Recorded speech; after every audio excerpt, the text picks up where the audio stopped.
Hello and welcome back to another Night Geist Gaming video. Today I'm excited to share with you a battle report between the Aeldari Serpent's Brood and Tau using the Retribution Cadre. Now this player is going to be using the new Twin Lances, and I wanted to get this battle report up, kind of showing how we might be able to deal with this problem by focusing on the Twin Lance pretty quickly and early. So in this battle report, we will be discussing some of the ideas behind dealing with Tau and whether or not Harlequins do very well into them. With the announcement of the 11th edition, I will be looking at doing a quick video on that as soon as I get enough information together. I look forward to talking about that, and I think there are some pretty interesting things in the future for Harlequins. So stay tuned as we continue to explore what's going to be happening here over the next few months as we get closer to the 11th edition. But with all that out of the way, let's jump into the list real quickly and take a look what each player brought to the table. To start with my list, I tried out my 3 Falcon list. So this has a Solitaire, a Farseer, 3 Troop Masters, one of course with the Weaver's Wail, and then we've got our 6x5 troop. We got 3 units of 5 Rangers, 3 Starweavers, 3 Falcons, a squad of Sky Reavers, so just a 5-man, and then a 4-man unit of Sky Weavers, which are the bikes. So this rounds out our force, and the idea behind this is to actually have a lot of really hard-hitting bricks available to us right from the get-go. So we're going to have 2 of the Troop Masters and Troop inside 2 different Falcons right at the beginning of the game on the board, and then we're going to have 1 that will be in Deep Strike ready to rapid ingress as a counter threat depending on where we need it. I'm also going to be putting the bikes into reserves as well, because we are going to be playing on Search and Destroy, and a lot of the sight lines are pretty rough on Search and Destroy. It gets pretty tight, so in order to save some room with how big the bases are of the Sky Weavers, I decided to put them in strat reserves with the intention of also rapid ingressing them at some point in the game. So that was my list. Let's take a look at what the Tau brought. Now, if you're not familiar with Retribution Cadre, it is the detachment that kind of focuses on the battle suits. So you're going to see a lot of the Crisis battle suits in this list. So of course he has the Twin Lance, and this is a wild unit for its cost. It's extremely mobile, hits extremely hard, and it's going to be a problem if we let him get too much value with it. So this is going to be something that we're going to try to pay attention to and be prepared to deal with as quickly as we can. He also has a commander in Cold Star Battlesuit that has the internal grenade racks, then a regular commander in Cold Star Battlesuit. He also brought a commander with the Enforcer Battlesuit and the Starflare ignition system. And this is an enhancement that basically gives them uppy downy. And that is something that we also have to be considering as a problem, because this attachment has a move, shoot, move stratagem. So they're able to bring that Enforcer Battlesuit down along with the Fire Knife Battlesuits, and they can come down, take their shots, move after they shoot, go back up into Deep Strike, come down again, and continue to harass us, in essence for free, as long as they stay outside of our range. So there's going to be a lot of things that we're going to have to be dealing with in this, where the opponent can get shots into us and still be able to hide afterwards in order to not expose his own unit. So he's going to be using some of our own Aeldari trickery against us. Now he also brought 3x5 stealth battle suits. These are basically to hold objectives and also be very good spotters. The stealth battle suits have a better version of spotting. In essence, it gives a little extra bonus, and so they're very nice for all the battle suits to get extra benefits when they are attacking a spotted unit. For the Crisis battle suits themselves, he brought 1 unit of the Fire Knives, and I should say all these are going to be just 3-man squads, so minimum size units. He brought 2 units of the Star Scythes, and those are the ones that have the flamethrowers, and he brought 2 units of the Sun Forges, which are the ones that have the melt-a-guns. He also had the Ghost Keel. He brought 1 of those, and that has some pretty strong abilities. It's got Lone Op, it's got 2 instances of being able to block damage, and so they're very annoying to try to destroy and very hard to kill. And then of course he came in with the 2 Riptides. Now a lot of times you're going to see 2-3 Riptides in almost every Tau list. Riptides are just very good, do a lot of damage, and in general bring a lot to the table for Tau lists. And then lastly, I did forget to mention he does have an Ethereal, and that's going to help him with some CP generation throughout the game possibly. And that again will probably be sitting in the back just doing some support role and providing that extra CP. Now, battle suits are an interesting stat line. They have 5 wounds each because they can take a shield drone that gives them that extra wound. And they also have 3-up saves for the most part. And some of them have 4-up invulns. And the Riptides are going to be having 2-up saves. The Ghost Kill's got all sorts of defensive attributes to its own stat line as well. But in general, one thing that's kind of nice about most of the Tau units is they're not really that high in toughness for the most part. The other thing that's interesting about all of them is they are basically all vehicles. The only things that aren't vehicles in this list is the ethereal and the stealth battlesuits. This means that our haywire weapons are going to get a ton of value from our bikes. So our Skyweavers are going to be critical, and how we apply the damage with the Skyweavers is really going to be an important aspect of how well we're probably going to be able to do in this game. The fact that the Crisis battlesuits are toughness 5 kind of works out for our Skyweavers as well, because our Skyweavers have strength 6 weapons. So they have very good shooting into all these vehicles, and then when they charge in with strength 6, AP 2, we're going to be putting most of the Crisis battlesuits either on their 4-up invuln or on 5-up saves in combat, and we're going to be wounding them on 3s. And of course, hitting on 3s with our sustained hits means that we're going to be pretty dangerous to these Crisis battlesuits with our Skyweavers. So again, all the more emphasizing the fact that the Skyweavers are going to be a big part of us dealing with these Tau units. So with the list out of the way, let's jump into the battle report and see how things kicked off. Okay, so of course we're going to be starting off with the deployment. So as you can see, we are in Search and Destroy, and this is actually one of the layouts where it's nice to have the 3 squads of Rangers, as we can put some Rangers ready to screen and watch our home objective. We can have some Rangers near our opponent's natural expansion, and we can put some Rangers near our own natural expansion. That way we have easy access to all the objectives to score secondaries. Now we were able to deploy first, and so we went ahead and put some near our own expansion, and then the opponent put some stealth suits here because he doesn't want to be too aggressive with the stealth suits because they provide a lot of utility for him with their spotting, so he's not trying to get them killed. For example, if he put them up in this area here, he knows that they'd probably easily be taken out very quickly, and he's not going to get a lot of value if he ends up going second. So that's why you probably don't see him putting any stealth suits up there, because he knows that they have a lot of value for him throughout the long game. Now, continuing with the rest of our deployment, we have some Sky Reavers sitting right here.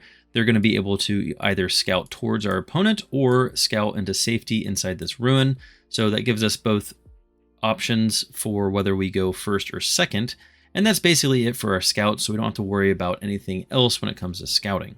We have a Starweaver inside the ruin here, very safe. We have a Falcon and Starweaver right behind the ruin. And what this is going to do is give us plenty of threat onto the center objective. And this red Starweaver is actually going to give us some threat with a unit coming out between the exiting of 3 inches. That gets us somewhere around here. And then we can move 8, and we can give a +2, and 10 gets us pretty close to up to this area. And if we advance, we're getting pretty close to being right on the objective, depending on how far our advance is. And then we can charge onto the objective afterwards, which means we can actually threaten our opponent's natural expansion with a troop unit right from the get-go.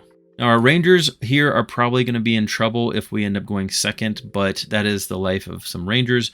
But I really wanted to make sure if I went first and we got something like Tempting Target, I wasn't trying to make this advance to the objective, that I could just throw the Rangers onto this point and we'd be able to score Tempting Target, no problem. It also will help us if we got something like Cleanse. We could just throw them on there to cleanse. We could throw the other Rangers onto our natural expansion to cleanse, and we could keep our Star Reavers safe in this for later in the game. And that way we're exposing as little units as possible to our opponent and still trying to score our secondaries. Now on the back, we have a Starweaver and a Falcon, and they're going to be able to either go up this direction or move up into this space here pretty safe, as the opponent does have some good long-range shooting, obviously being with Tau, specifically the Riptides. And the Riptide sightlines are the main ones that we need to be concerned about when it comes to our Falcons. There's a lot of other things that they have that we're not too concerned about because they either have pretty short range or they don't have the strength to really punch into our Falcons that badly. For example, the Ghost Kill sitting over here, we're not too worried if he comes out this way and gets a sight line into our Falcon. His strength of his weapons are not really something that is going to threaten the Falcon, and if he ends up exposing the Ghost Keel and getting close enough to shoot those weapons at the Falcon, then we're okay with that. The one exception to that is, of course, its fusion gun or its fusion weapon that has Melta, but that you have to get within 12 inches for that to be something to be a threat, and there's no way he's getting that close to our Falcons this early in the game. And as I mentioned before, we have a Falcon with Troopmaster and Troop in Deep Strike, and we have 4 Sky Weavers in Strat Reserves ready to come into the game on turns 2 and 3. So looking at what our opponent did, we've got the Star Sice up here at the top, and they're probably going to be making a run either towards our objective or at least moving into this ruin here. We have another squad of the Star Sice that have the flamethrowers that are probably going to be wanting to come towards the center and create a giant bubble of Overwatch and just to control the middle of the board. His Riptides are probably going to be hiding somewhere around this objective up here. This Riptide's probably just going to move up and hide behind this one here to give it a lot of access to shooting all sorts of different places on the map. This is a pretty open map, and so this was definitely going to be a test of how well we could do on maps that have these really big sight lines like across the entire board here and some pretty nasty ones across here. And so because of the openness of this map, it's really going to test our positioning and our ability to try to get units into our opponent through while they're shooting and making sure we're not overexposing when we don't need to be. The Twin Lances are actually sitting over here, and they do have scouts, so they're probably going to be scouting this direction and then moving their way into here and basically being a threat towards the center and also to push us off anything that we tried to send up in this area to try to threaten his expansion. The Ghost Keel's probably plan is to just get on his natural expansion and be a problem because it's going to be hard for us to take him off. Even though he's not a ton of OC, I believe he's 3 OC, it's just a matter of him being on the objective and we just can't interact with him unless we get within 12 inches. So that means we have to get somewhere within this range to shoot at him, which again puts us in threat range of these Twin Lances. And so you can kind of see the plan of the opponent to get us in a pickle where we have a Ghost Keel we're trying to deal with, but anything we send up to try to shoot at it is going to immediately be taken out by these Twin Lances, and it's just going to give us a difficult problem in the game if we don't figure out a way to deal with that. And of course, he has this Riptide backing up all of that as well. So even if we went hard this direction, he's got a lot of firepower to hit us back with. And then lastly, these are his uppy downy guys back here, so we can expect them to be going up into Deep Strike and all that. We have some stealth battle suits that'll probably be heading this direction to help with some spotting. We have some more stealth battle suits that'll probably be holding his home objective. And then we got the Ethereal that's probably going to help screen, and we'll just be basically getting him some CP throughout the game. And the opponent has 2 sets of the Sunforge battle suits that have the Melta guns. They are in Deep Strike with the Cold Star Commanders, and he's got 2 squads of those, so they're going to be coming in throughout the game in turns 2 and 3, as well as the Enforcer that's up here at top with the Fire Knife. So we've got all sorts of different Crisis battle suits with all sorts of different ranges and different profiles. The Cold Star Commander and the Sunforge Crisis battle suits are going to be a really big threat for our Falcons, so we're going to have to pay very close attention to what we're doing and if we can keep our Falcons safe from those units. And that pretty much sums up the deployment, so let's hop into what happened after the scout moves, and I will tell you that we ended up going second. So let's see how things looked after we scouted. So basically, as expected, we moved our Sky Reavers up here into position to basically be able to get onto the center. And if they make a good enough advance, they could actually go and touch our opponent's objective as well. And so they are here basically to be something that we can use later on in the game to score us some points where we don't want to expose any of our other units that we want to do damage with. The opponent moves the Twin Lance this direction, kind of as we mentioned. They're probably going to be heading this direction to kind of hold the natural expansion for the opponent. And that's what we are expecting, so nothing too crazy there. That is the end of the deployment and scouting phase, so let's take a look and see what our opponent gets in turn 1.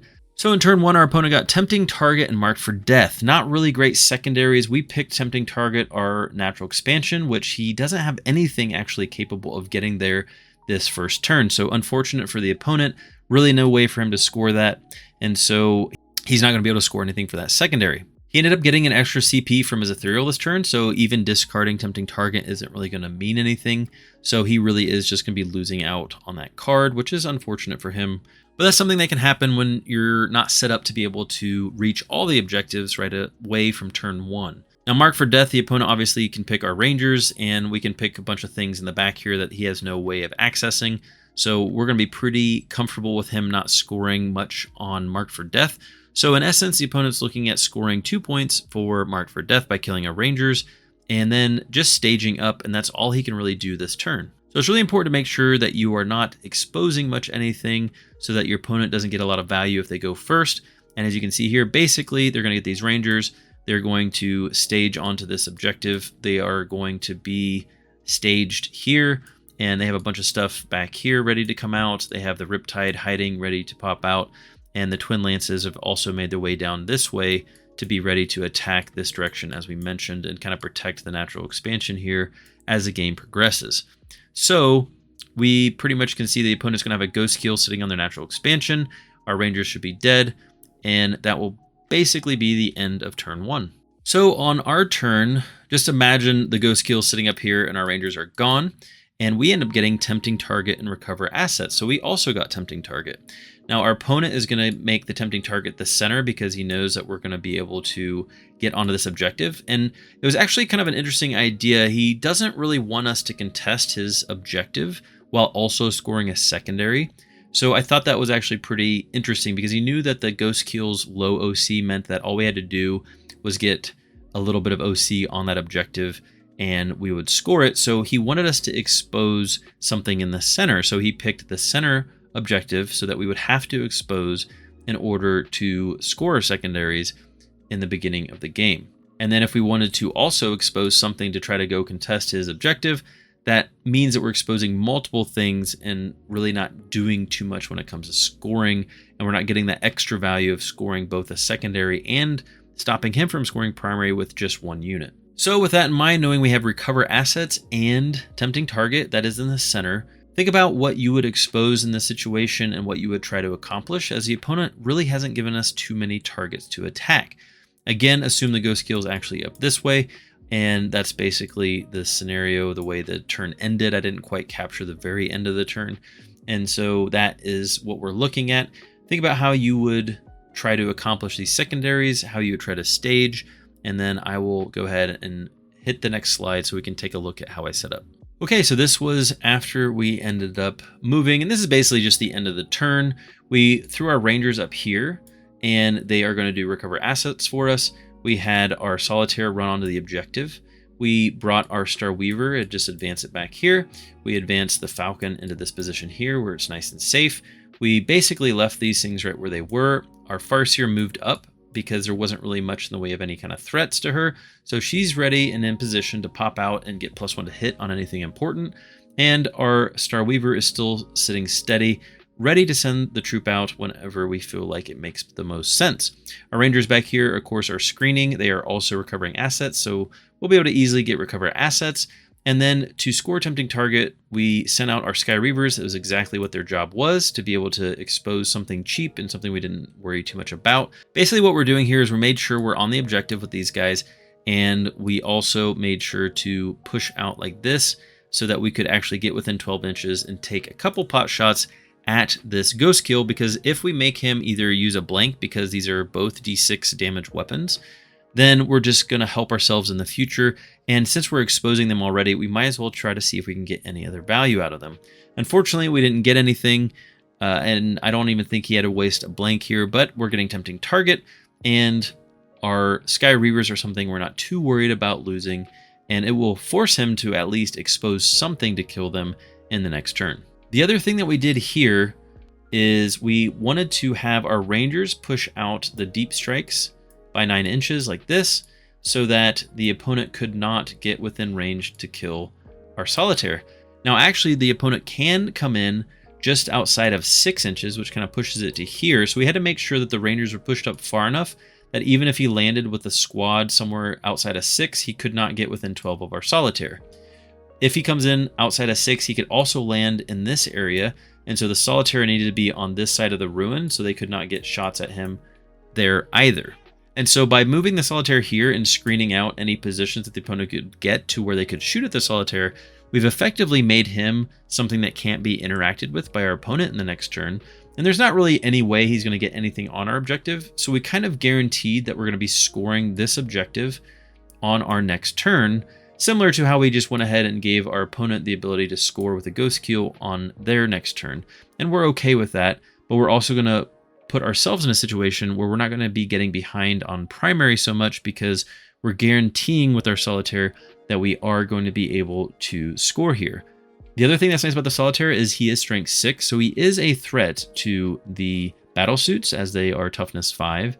Now, since they have 5 wounds, it's a little bit of an unfortunate break point. So that's how we staged, that's how we scored our points, and how we're kind of looking forward, trying to decide how we're going to try to score some primary here to try to force the opponent to come to us, or otherwise our solitaire is going to continue to score us some primary. And as long as we keep up with our opponent, it's going to be pretty tough for them, as they are going to have to push the tempo of the game since we have bottom of turn scoring in turn 5. Now, we also had a bit of a lead that we got by having better secondaries, and we were able to score tempting target and recover assets both. So we are going to get 8 points on our secondaries, where our opponent was only able to get 2. So that gives us a nice 6-point lead to start off the game. And now we'll go into our opponent's turn 2 to see how they respond. So in our opponent's movement phase, now this is battle round 2 and turn 2 for our opponent. They brought down the guys that have the missiles here from Deep Strike. These are the guys that have uppy downy, so those can be a constant problem throughout the game. Moved the Twin Lances here, and basically what I think he was trying to set up is a situation where at the end of our turn here, he's going to be able to move them here, and then also give them a regular move and get shots into our Falcon. So when you take that all into consideration, just to show you the example here, at the end of our fight phase, the Lances are going to move. And then during the opponent's turn, they're going to move more, and then they're going to be able to shoot probably at our Falcon and use a stratagem to move after they shoot, which allows them to get back here. And then at the end of the fight phase, you're going to be able to move again, which will probably allow them to get all the way back up this way. And so the opponent's actually going to be able to get a ton of movement with these Twin Lances and get them back to relative safety. And this is another unit that we do not want to continue to get value against us by moving up that far, shooting and getting back out of the way.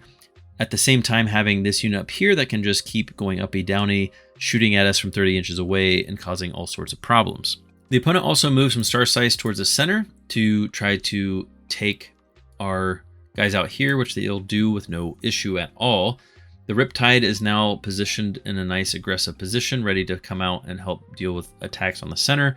These guys should be able to clean up the Rangers pretty easily, and he's got some more flamethrowers ready to go to cause some problems for us later on in the game with their extreme Overwatch threat. These battle suits actually have 2 flamethrowers each, and in this detachment they get extra strength and extra AP depending on the distance that they are from us, and so they can really do a number on anything that, especially it does not have invuln saves. But even against our troop that do have invuln saves, it's still a whole lot of flamethrower shots coming at us, since each one of those is 2d6 flamethrowers, so you're looking at 6d6 attacks against us. That is not anything that we want to see have go into our Harlequins, and they get boosted to strength 5, which means they're wounding us on 3. So we really don't want that to happen, and those are going to be some priority targets that we want to take out if we don't want to lose board control from these Overwatch threats. What I ended up seeing here was actually an opportunity to probably deal with these Twin Lances, and these are the things you got to look for. So the Riptides don't have view through here because of the ruin. This one is staged and doesn't have any kind of view this direction. So we actually had an opening in this area to where we could bring our Falcon in and rapid ingress it out of Deep Strike. The thing that we'll get to shoot it is the Ghost Kill here, but we stayed outside of 12 inches so that he could not get his Melt-A-Gun, and all the rest of the weapons were not too concerned about the Falcon. And in fact, when the opponent did shoot at our Falcon, it actually did no damage at all. We also want to make sure we were out of line of sight of the Twin Lances here, so we scooted the Falcon up just a little to make sure that the Twin Lances couldn't see us with any of their weapons, because they actually hit very hard as well. And so our Falcon is now positioned where only the Ghost Kill can shoot it, and we effectively have caused a big problem for our opponent, because this Troop Master and troop inside this Falcon is going to be able to do a ton of damage, as it is the Troop Master that has the Weaver's Wail. So he's going to be sitting at strength 8 with +1 to wound. That means we're going to be wounding most of their army on 2s, with a few exceptions, of course, like the big guys like the Riptides. So the idea here is to try to deal with the Twin Lances in the next turn. So we'll see what happens after the opponent does all his shooting. And as you can see, our Sky Reavers are gone. Our Rangers are gone. We have the Solitaire sitting on the objective, of course, to help us score it. And nothing else was really exposed, so the opponent didn't really have anything else to shoot. The Falcon took no damage, and in fact, after he shot us, we actually moved closer so that we would be even closer to these Twin Lances. Now, he did do the end of the fight phase move and move the Twin Lances back this direction to try to get them to a little bit more safety, but there really wasn't anywhere they could go to get away from what was about to happen in the next turn. The opponent was able to score extend battle lines, and he is sabotaging with these stealth suits back here. So we are probably not going to be worried about trying to take out those stealth suits, as it's unlikely that we're able to actually take them out without putting something that we would rather put into one of the other more important targets. So we're just going to let our opponent get sabotaged, of course. But this was the end of our opponent's second turn. And so for our turn 2, we have sabotage and assassination. Now, assassination targets are the commanders in the battle suits, of course, but also the Twin Lances are characters. So now we have even more incentive to go after those Twin Lances. And so we know what we're probably going for in our second turn. So this is the situation. Take a pause here if you need to, and just try to think about what you would try to accomplish in this turn based on what the opponent has exposed. We do have some star sights that are out here. He did spend the CP to hide the suits up here back here so that they would be safe. And of course they can uppy downy again. So that's going to be a very annoying threat that can drop down, shoot, and then hide. And this is pretty much what we're looking at as far as what's available for us to attack and where we have all of our units. So take a look at this, and I will go to the next slide to show what I did in response. So there's a lot of crazy things that happen here, and I came up with a bit of a plan after thinking about it for a little bit about how I wanted to try to accomplish my goals. Now, one thing that I like to recommend to people is that you focus your Starweavers on trying to protect your troop master and troops, not just the regular troops as much. And so what we're doing here is we actually sent the red Starweavers unit up towards the Ghost Keel to contest and try to get some damage into the Ghost Keel and cause some problems. And then we took that Starweaver and we actually brought it this way. And then we brought out the troop master and troop out of our orange Falcon here to go deal with these star scythes, and that way we could just give them the ignore overwatch token so that they could come and destroy these star scythes. And of course, then after they destroy the star scythes, they can consolidate back towards our Starweaver and get inside the red Starweaver. So the orange unit is going to come out, kill, and then fall back into the red that is now empty because it went towards the Ghost Keel. On top of this, I wanted to be able to try to receive one of these two units that went up this way with our teal Starweaver. So the teal unit got out of the Starweaver and is sitting back here. And the idea behind leaving the teal unit back here is that they're going to be able to get into one of the Falcons that is going to be empty from the unit heading out. So for example, this orange squad is going to get back inside red, and this teal squad can run into the Falcon here so that we're going to be able to end up resetting in a sense and have another unit that can benefit from the reroll to wound roll from the Falcon. Now, our nose is sticking out here so that we could take a shot at those star scythes, which could get us shot, but what we're going to try to do is give our opponent some other problems that they're going to want to try to deal with. So our Falcon up here, our black one, went up this way, and our troop master and troop, of course, went right towards the Twin Lances, and between the shooting of the Falcon, the shooting of the troop master and troop, charge in and fight, we easily took out the Twin Lances right away. So fortunately for us, we were able to attack the Twin Lances and take them out before they really got any value in the game, which is definitely not always going to be the case, but I think it was something worth doing. Even though we're putting our best troop master and troop into them, they're such a valuable unit that can cause so many problems. I was willing to trade the troop master and troop to kill them, and then of course we just consolidated into this squad here just to cause problems and get them tied up so they would have more difficulties using that unit later on. And if he stays in combat with us, we're going to keep whittling them down. And if he doesn't stay in combat with us and he falls back, then we're going to be able to fall back and use that fallback move from our battle focus tokens to go back towards the Falcon. Same thing with the Ghost Keel here. That's one of the reasons I brought this Starweaver up, was that if the Ghost Keel falls back, then we can reactive move this troop towards the Starweaver and possibly get them within 6 inches to get inside. And then we also have the opportunity to use our stratagem. So one of these units could actually use our battle focus to fall back into one of the transports, and then the other could use the reactive move of 6 inches when an opponent lands within 9 inches of them. And so we could possibly even get both of these units back inside of transports, but it really depends on what the opponent would do. But that's why I actually wanted to get 2 transports up here ready to receive. And our Falcon has enough OC to be able to contest against this Ghost Kill anyways, which means we really don't have to keep any troop on the objective to stop our opponent from scoring. And this way, we've basically guaranteed that the opponent will only be scoring 5 points on their home objective. And since we took everything out of the center and we're contesting their natural expansion, we've actually kind of pushed the tempo of the game to try to cause some major problems for the opponent. But I really just saw the opportunity to take out the Twin Lances, and we went for it. And of course, the Troop Master and Troop rarely will fail with the Falcon combo when they go into something like that. Now, looking at the top, you can see the opponent rapid ingressed here to make an attack on our expansion after he saw that we were going pretty heavy into his expansion. So we know that this is coming. We ended up pushing the Solitaire over this way to get our sabotage done, and he'll be able to sit in there basically guaranteeing safety and getting our sabotage done.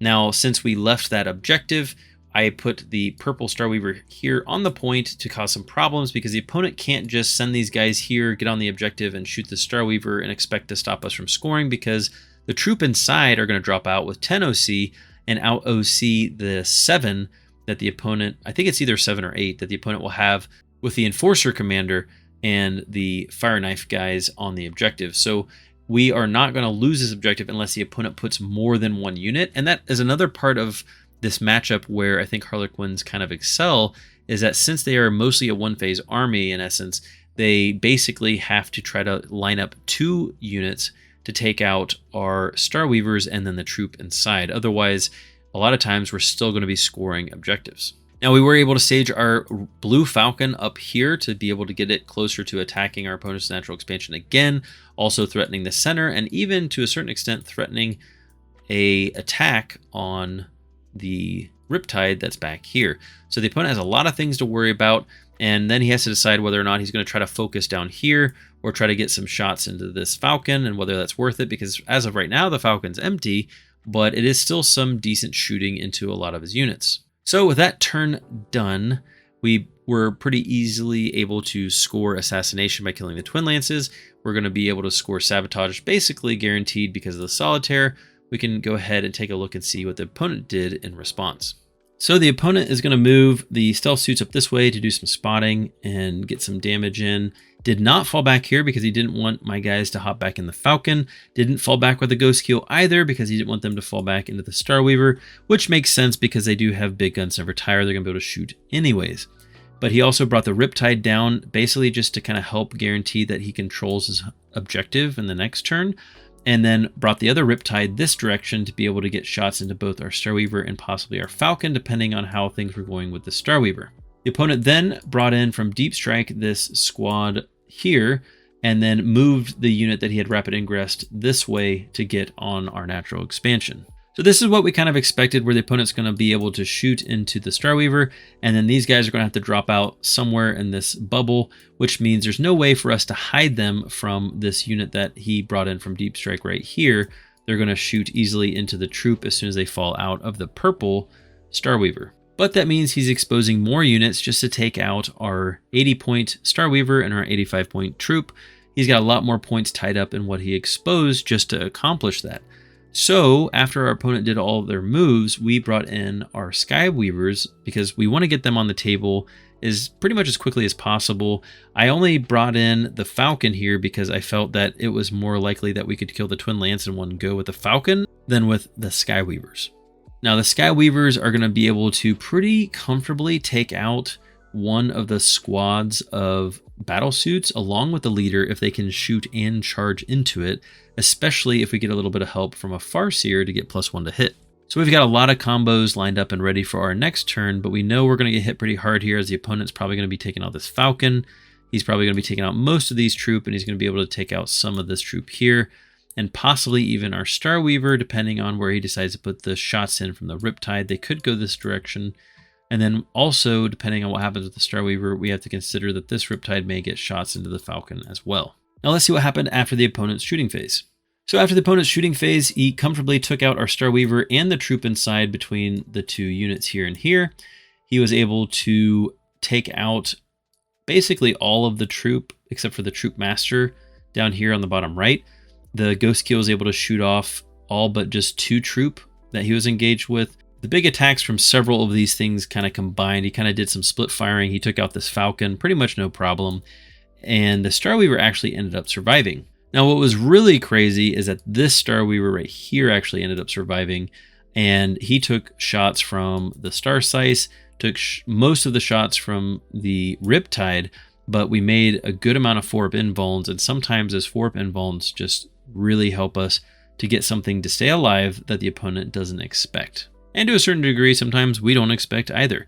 I don't believe I even smoked the Starweaver. I just ended up rolling a good amount of 4-up invulns, and that's where the 4-up invulns really can come in clutch when the opponent puts some bigger shots into a target, but doesn't put enough to where if we spike a little bit on 4-up invulns, we might actually be able to stay alive. And I believe this Starweaver lived with just 2 wounds left, but it was enough to stay alive, which means our Troop Master and Troop in there are still doing well and will have their turn in the next turn to be able to do a good amount of damage.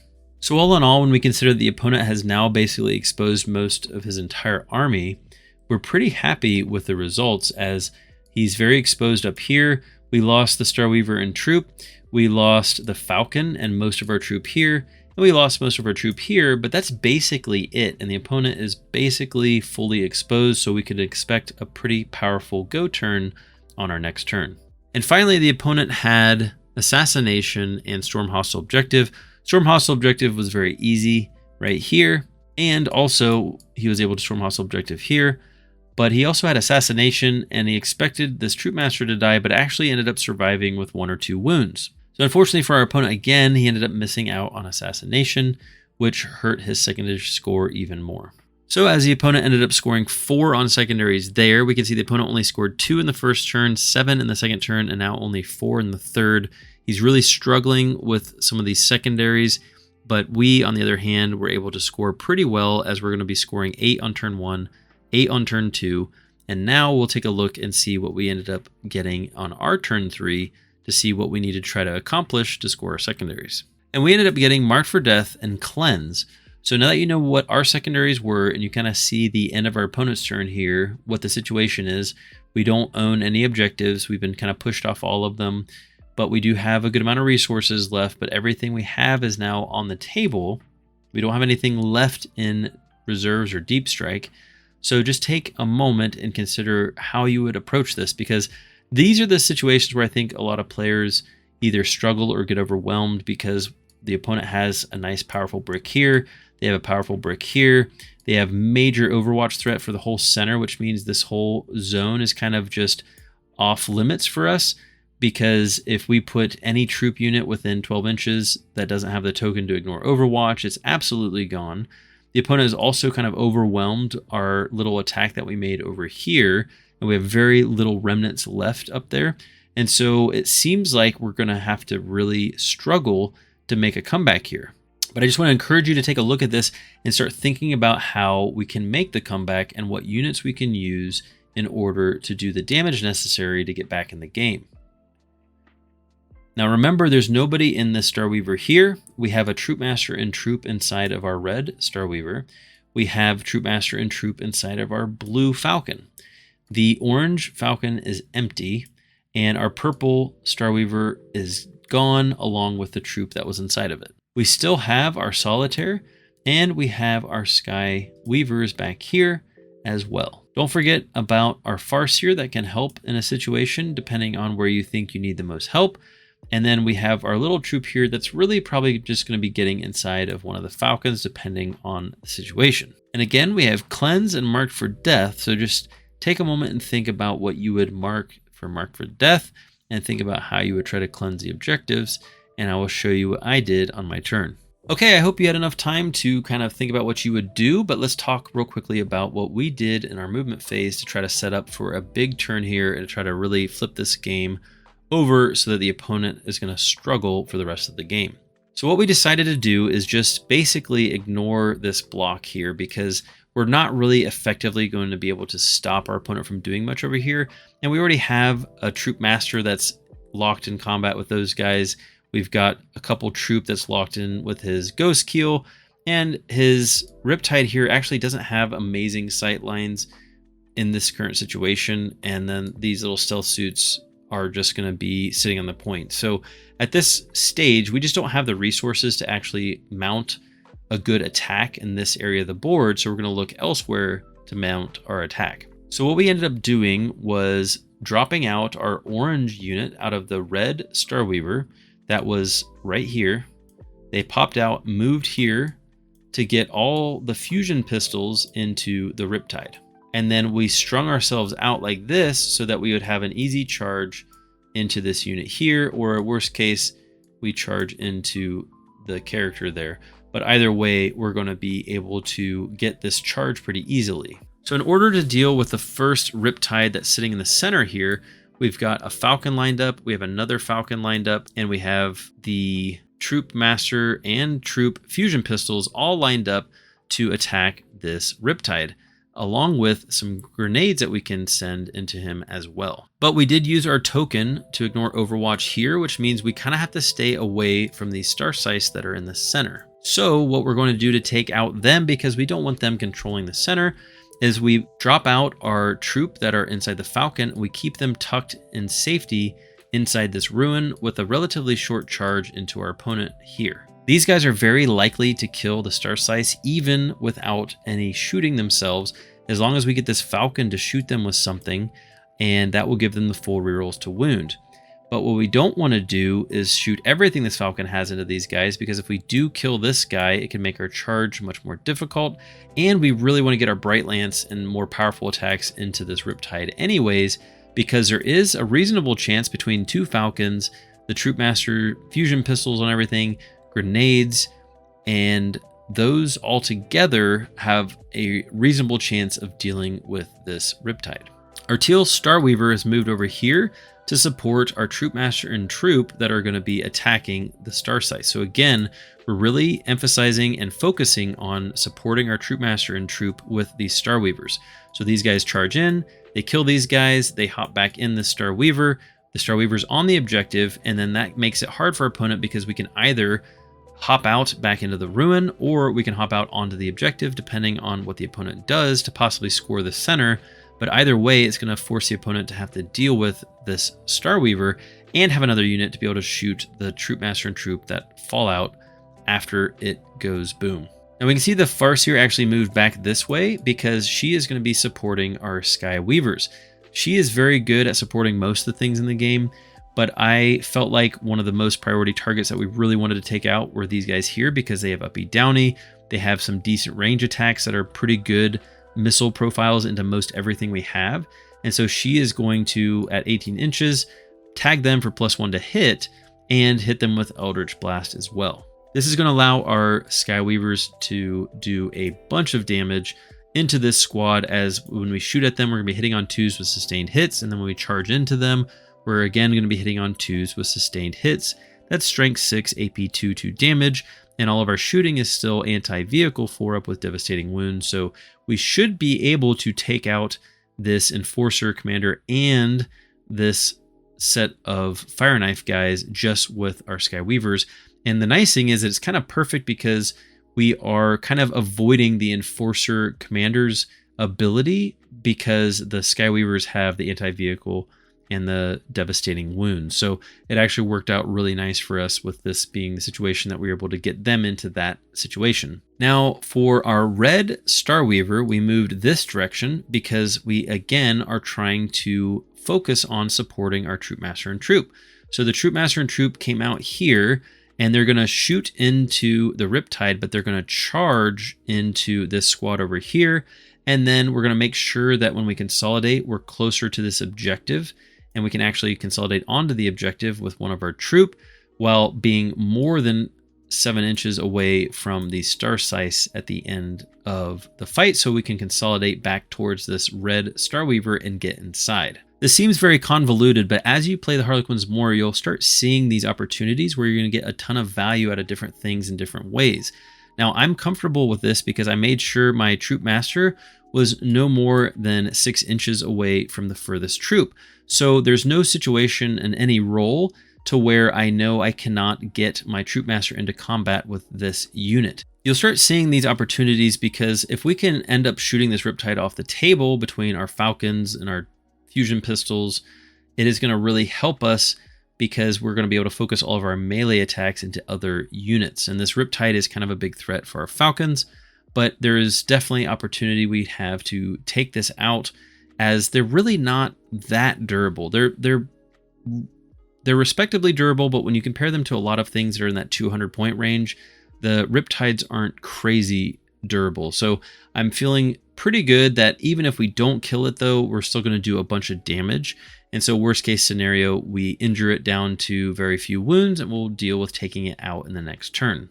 Now, the reason why we're pretty confident about taking out this unit is because we have a troop master and troop going into it that came out of the Starweaver, which means they're going to have sustained hits.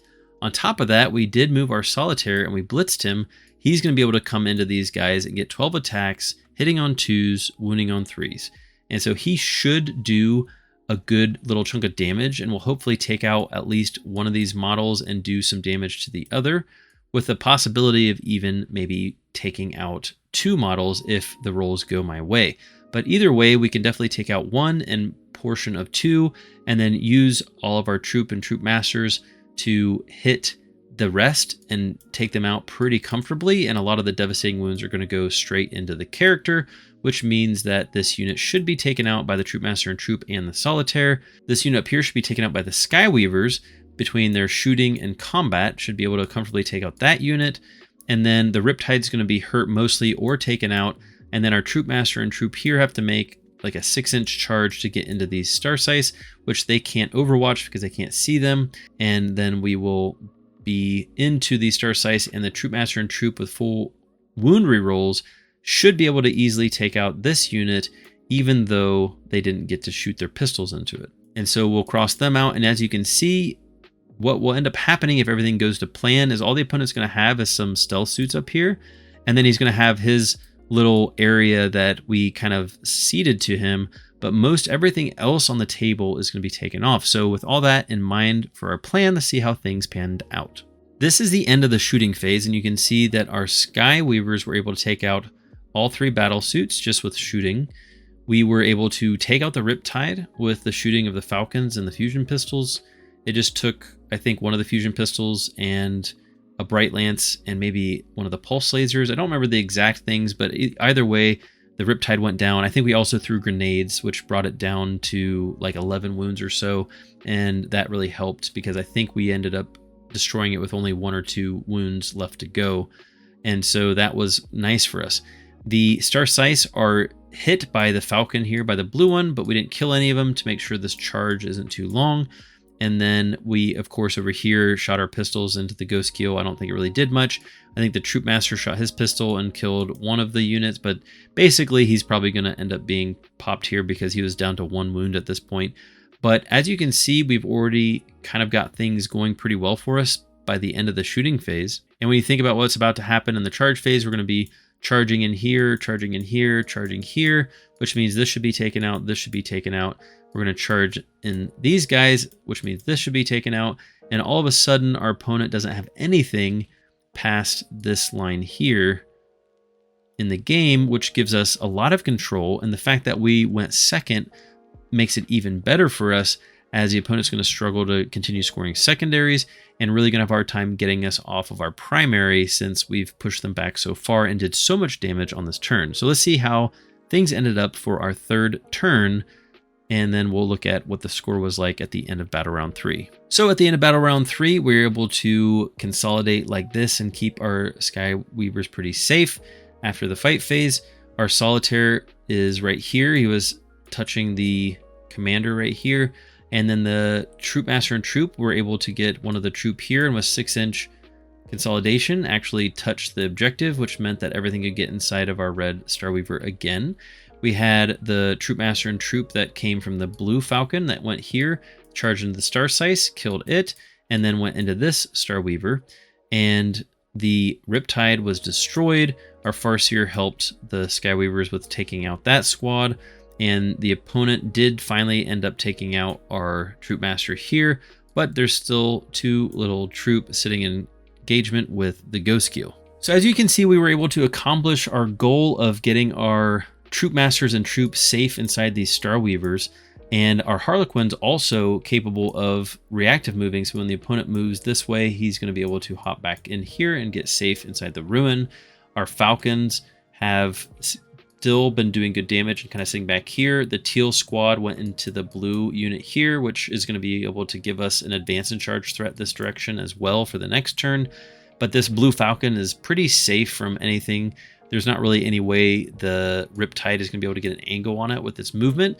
So we are sitting really nice with a lot of things protected. And if the opponent doesn't attack right, we may actually be able to score a lot of points in primary. To kind of give you an idea, if they don't appropriately deal with this Starweaver and we hop out with our troop, then we're going to be able to control the center. Same thing up here. The opponent doesn't really have any way of dealing with everything that we have on this objective. And so it's probably just better that he not even worry about our natural expansion and just stay focused on attacking towards the center. So we were able to score our 5 points on our home objective, and we were able to score 2 points for Marked for Death, as we had picked the Star Scythe in the center, I believe.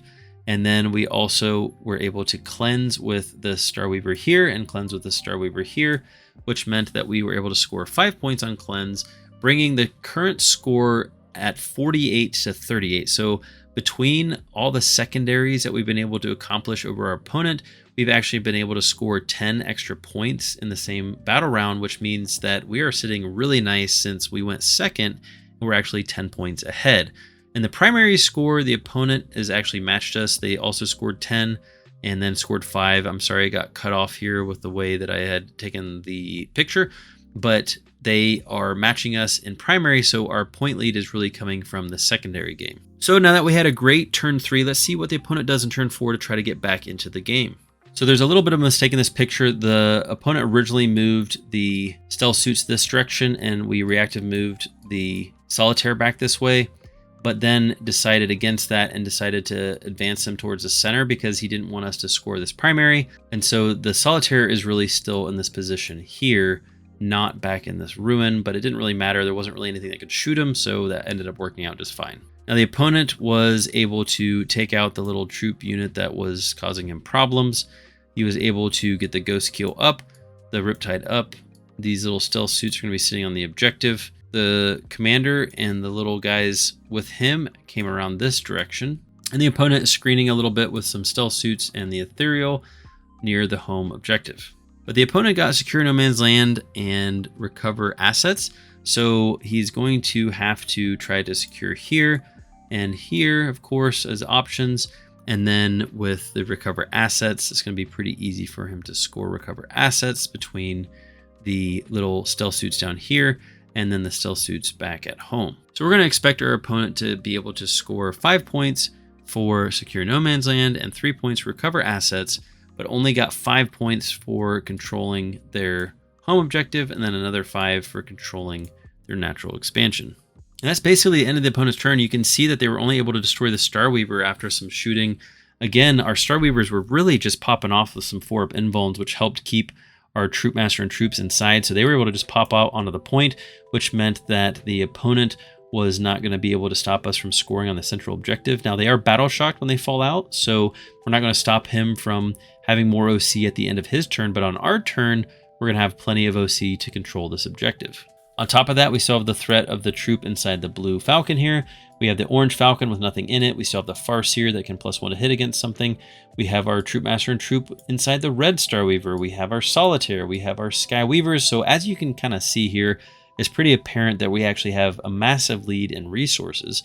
And as we go into our turn, we're going to be scoring 5 points for our natural expansion, 5 points for the center, and 5 points for our home. So we're going to score a big 15 here on our turn. So we ended up drawing engage on all fronts and defend stronghold. So take a look at the situation, see how you would try to close out the game, because the game's not over yet, even though we have a good lead and we've been able to take out a lot of our opponent's units and put ourselves in a winning position. The game isn't over yet, so think about how you would try to close this game out and make sure that we're going to be winning handedly and not allow our opponent to get back in the game. So after you take a look, we're going to go ahead and pop into the next slide to see how I moved so that we could finish this game out strong. So our Falcon has moved forward. Our troop advanced out, I believe. It was an advance with the extra token, so they were able to move 13 plus an advance to get up here, which means they're going to be able to easily get into one of these units that we want them to. The Falcon is ready to support and shoot here, can put some shuriken shots into the little stealth suits. Our orange Falcon comes up to try to put some OC on the center objective. Our troop that was on the objective is now also coming up here to put some fusion pistols and different things, but we're able to also consider charging this way or this way, depending on what we want to do, and even charge this direction, depending on how well our shooting phase goes. Now, our red Starweaver actually ended up getting battle shocked, but we did have our bikes over here, so we're still able to score on that objective. And our bikes are moving this way as they are going to get a bunch of shots into this Riptide, because that's the main thing. We want to make sure we're ripping through this Riptide's damage. And then that will allow us to possibly put a lot of our other stuff into the Ghost Keel and into this little crisis suit here. Now our Solitaire doesn't have Blitz anymore, and he was sitting back here, so with just a regular advance, he was only able to make it here, but it's still not too bad of a charge to get into these stealth suits. So we're also going to threaten taking our opponent's home objective as well, as the Solitaire will actually clean up stealth suits pretty well. The Solitaire is going to get us part of engage on all fronts because we have this little 4-box situation, and we're going to be able to have units in all 4 sides. So we're going to be able to have our Solitaire in this one, we're going to be able to have a unit inside this one, we're going to have our Rangers down in this one, and so we should be able to max out our engage on all fronts. And then as far as defend stronghold, there really isn't any way for the opponent to get to our home objective, and so we should be able to score defend stronghold no problem. So surprisingly, after shooting, we were actually able to take out both the Ghost Keel and the Riptide. I believe the guys right here, along with a +1 to hit from the Farseer, worked out to actually just completely destroy the Riptide. I think we actually ended up doing like 18 or 21 damage. Like, it was overkill because we just popped off with our 4-up hits we popped off with the 4-up wounds to just do a whole bunch of devastating wounds. And then between the fusion pistols and the Falcon shooting and all the different things that we had here, we had some fusion pistols down here. We easily took out the Ghost Keel and overloaded its defenses. And so now we're going to be able to charge towards these guys. We're going to be able to charge towards these guys. We're going to be able to charge these guys. We can charge down in this way. And we basically are going to be able to tie up or kill pretty much everything the opponent has in this turn to really just seal the deal and make sure this game goes our way. So after the bikes were able to fight this little group here, they actually used the coils to head up this way and just make sure we were going to control this objective on our turn. The Solitaire didn't quite kill all of the stealth suits. One ended up surviving. And then the Troop Master and Troop took everything down to just the Commander. This troop down here actually didn't end up killing the stealth suits somehow. I'm not really sure how it rolled so bad there, but a couple stealth suits live, but it doesn't really matter. We out OC them by a lot, and they're not really going to be able to do anything on their turn. And then, of course, we got our Falcons sitting here and here, and so there's really just no way for the opponent to stop us from scoring big at the end of the game, and also it's going to be hard for them to score any secondaries as well. So we ended up drawing Display of Might behind enemy lines. Behind enemy lines, we get obviously just between the Skyweavers and the Solitaire, no problem. And Display of Might, of course, is no issue either, as we've pretty much taken most of our opponent's units off the board. So we're going to score 15, score 4 and 4, and that's going to bring our total for a 93 to 58 win over Tau and the Retribution Cadre with the Twin Lances. So that is the game. I hope this will help you with some ideas on how to deal with the Tau. I think we actually have very good play into them, especially Harlequins between the Skyweavers. And if you were playing teams, I'd actually maybe consider bringing in 2 squads of these Skyweavers because they're just really good into Tau in general. And that's going to be a pretty big threat. I'd actually even consider dropping one of the Falcons in this list to go down and add in a squad of these Skyweavers to just increase the threat into all the vehicles that the Tau have and pretty good melee into them as well. But as you can see, we ended up with a couple troop squads still alive. We had Troop Masters still alive. We had some Falcons still alive. And our Farseer made it throughout the whole game because a lot of people will just kind of ignore her because she's just not as big of a threat as a lot of other things. And when you keep pushing things in your opponent's face with the troop, with the Skyweavers, with the Falcons, a lot of times she gets either forgotten or just ignored, and her +1 to hit just keeps helping over and over and over again. I've been really liking the Farseer. She really helps the Skyweavers pop off. She helps all the Falcons with all their shooting. She helps with all the fusion pistols as well that the troop are shooting, and in general, she's just been a fantastic include. And at this point, I really don't hardly build lists without a Farseer in it because she's so impactful in making sure our damage consistently goes through. I can't tell you how many times with troop I've rolled like 6, 7, 8 2s, and just knowing that I would have missed all those if the Farseer hadn't +1 to hit against that unit. That gives us more opportunities for devastating wounds. And since we have +1 to wound, that means we could have possibly giving our opponent many more wounds to save against. So I really like the Farseer. I think if you haven't tried her yet, you should definitely give her a shot. Even just running her around solo, she just really doesn't get looked at much because the opponent knows that the damage is coming from the troop, the Skyweavers, the Falcons, and those are much more important targets in general for them to focus on. I hope this battle report helps you guys. Let me know in the comments if this was helpful, if you'd like to see something different. I am trying to get through a lot of different armies so that we can kind of see examples of playing in different armies, but it is, of course, difficult to always get games, especially good ones that are worth kind of talking over and looking at different kinds of situations where some pretty interesting things happened.